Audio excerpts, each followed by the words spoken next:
God's people left Egypt. They marched out into the desert.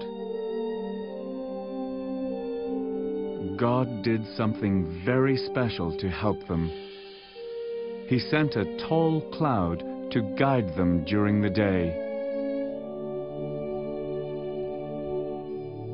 It was very dark in the desert at night, so God changed the cloud to fire.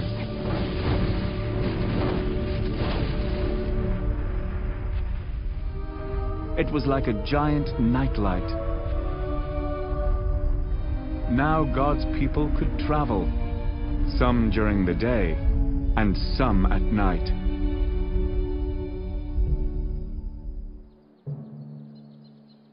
Back in Egypt, Pharaoh had changed his mind about letting God's people leave.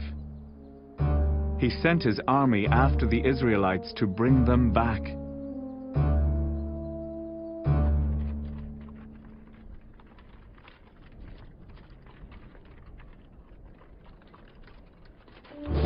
Closer and closer, the army of horses and chariots came.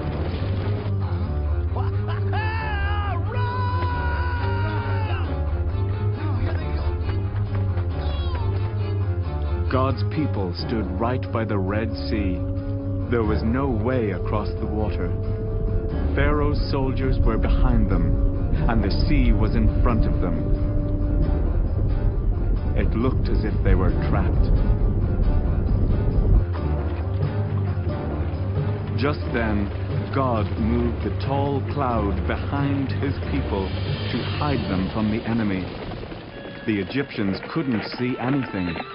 The cloud made it dark for them, but it gave light to God's people on the other side of the cloud. Then Moses raised his hand over the sea. All night, God pushed back the sea with a strong wind, and the water split to make a dry path to the other side.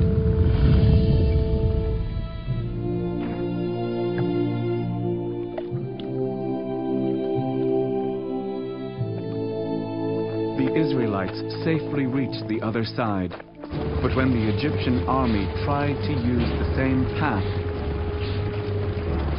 the water came back together and covered the soldiers. And that was the end of Pharaoh's army.